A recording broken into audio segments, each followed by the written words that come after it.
बिस्मिल्लाहिर्रहमानिर्रहीम। Mathematical method का unit 2 groups very important paper point of view से इसकी एक्सरसाइज 2.1 हम सॉल्व कर रहे हैं। Now the question number 8। Question number 8 paper point of view से बहुत इंपॉर्टेंट क्वेश्चन है। ये अक्सर इसका शो करने के लिए कहा जाता है। यहाँ पर है कि show that this set g is equal to power k where k is equal 0 plus minus 1 plus minus 2 and so on is a group under multiplication.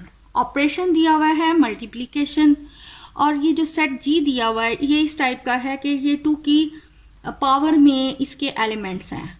2 की पावर का मतलब है यानी कि 2 की power 0, 2 power 1, 2 power 2, 2 power 3 and so on. Positive में भी और नेगेटिव में भी। अब k जब नेगेटिव है तो 2 power -1, 2 power -2, 2 power -3 and so on. इस तरह एलिमेंट्स हैं। 2 पावर 0 किसी की भी पावर अगर 0 है दैट इज इक्वल 1 होता है और ये 2 पावर 1 मीन्स 2 यानी 4 एंड 8 एंड सो ऑन। और इसी तरह ये 2 पावर -1 का मतलब है 1/2। 2 पावर -2 मीन्स 1/4 और power -3 means 1/8 and so on. इस तरह इसके एलिमेंट्स हैं जिसे जनरल फॉर्म में 2 पावर k की फॉर्म में लिखते हैं। अब हमने ये शो करना है कि ये हमारा सेट जो g है ये एक ग्रुप है। अब ग्रुप के लिए आपको आइडिया है कि 4 प्रॉपर्टीज़ हमने सेटिस्फाई करनी होती हैं: closure law, associative law, identity element and inverse of each element. तो सबसे पहले हम इसकी क्लोजर लॉ चेक करते हैं। नाउ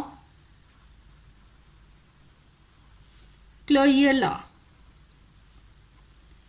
अब यहाँ पर क्लोजर लॉ लेट से कि हमारे पास ये चूंकि के लिखा हुआ है, अब ये इसको हम जनरल फॉर्म में लेंगे। Let say let L M N belongs to Z और तो हमारे पास ये यानी कोई वैल्यूज़ हैं, जिस तरह कि कोई स्पेसिफिक नहीं, कोई भी जनरल फॉर्म में इसकी ये वैल्यूज़ हैं पावर्स की यानी k की वैल्यूज़ हैं। तो हमारे पास आ जाता है 2 power L, 2 power M and 2 power N belongs to G। अभी हमने क्लोजर लॉ लेना है, हमें सिर्फ 2 एलिमेंट्स चाहिए तो हमने यहाँ L और M ले लिया। तो 2 power L and 2 power M belongs to G। अब इनकी मल्टीप्लीकेशन यानी कि 2 power M into 2 power L, यह हमारे पास एक और पावर ही बनेगी 2 power M plus L belongs to G, क्योंकि G की एलिमेंट्स इस तरह के हैं कि वो 2 की पावर की फॉर्म में है। अगर ये 2m और 2l को मल्टीप्लाई करें तो इनकी पावर्स जो हैं जब बेसिस सेम हों पावर्स ऐड हो जाती हैं तो हमारे पास ये बन जाता है। अब ये हमारे पास क्या है, एक और 2 की पावर की फॉर्म में एलिमेंट बन गया। तो चूंकि ये 2 की पावर की फॉर्म में ही है इसलिए that is belongs to G। तो चूँकि क्लोजर लॉ होता ही यही है कि 2 एलिमेंट्स जो ऑपरेशन हो वो अप्लाई करें, जो आंसर आए वो वापस उस सेट में मौजूद हो। तो हम क्या कहेंगे, hence G is closed under multiplication. Now associative law, second property associative law। अब हमें associative के लिए 3 एलिमेंट्स चाहिए। So let L, M and N belongs to Z। तो 2 power L, 2 power M, 2 power N जो है वो G को बिलोंग करता है। अब पहले हम इसकी मल्टीप्लिकेशन कर लें और बाद में हम N को मल्टीप्लाई करें, या पहले हम M और N को मल्टीप्लाई कर लें और बाद में L वाली टर्म को मल्टीप्लाई करें। अब इधर हमारे पास बेसिस सेम है, पावर्स इनकी ऐड हो जाएंगी और 2 पावर L इंटू अब यहाँ पर 2 पावर M प्लस N। अब यहाँ बेसिस सेम है, अगेन पावर्स ऐड और ये हमारे पास क्या आता है L plus M plus n, यानी 3 एलिमेंट्स में से पहले 2 को मल्टीप्लाई कर लें, फिर तीसरे को मल्टीप्लाई करें, या दूसरे और तीसरे को कर लें और फिर पहले को कर लें, कोई फ़र्क नहीं पड़ता, दोनों वैल्यूज़ आपस में इक्वल होंगी। Hence associative law holds. Now the next is identity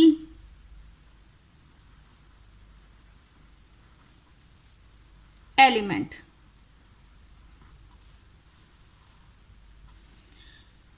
अब यहाँ पर 0 चूँकि z को बिलोंग करता है और 1 को हम लिख सकते हैं 2 पावर 0, यानी 2 की फॉर्म में, that belongs to g।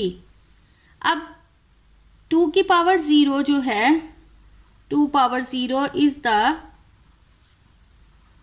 Identity element of set g, क्योंकि 2 पावर 0 को अगर हम किसी भी एलिमेंट के साथ मल्टीप्लाई करें, चाहे लेफ्ट साइड से या राइट साइड से, we have 2 power m plus 0, मतलब 2 पावर m, यानी वापस वही एलिमेंट आ जाएगा।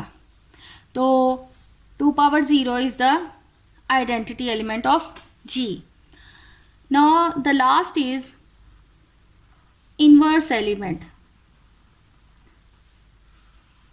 अब चूंकि z यहाँ पर पॉजिटिव नंबर्स भी हैं और नेगेटिव नंबर्स भी हैं, फॉर ऑल जितने भी हमारे पास m and minus m belongs to z है, तो ये क्या इम्प्लाई करता है कि अगर 2 पावर m है तो 2 की पावर माइनस m भी है, यानी बिलोंग्स टू g है, कि अगर हम 2 की पावर m और चाहे माइनस m लेफ्ट साइड से या राइट साइड से हम इनको मल्टीप्लाई करें तो जो आइडेंटिटी एलिमेंट है वो आ जाता है।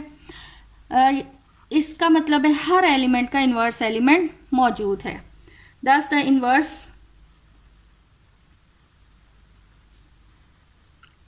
Element for each element exist, hence G is a group.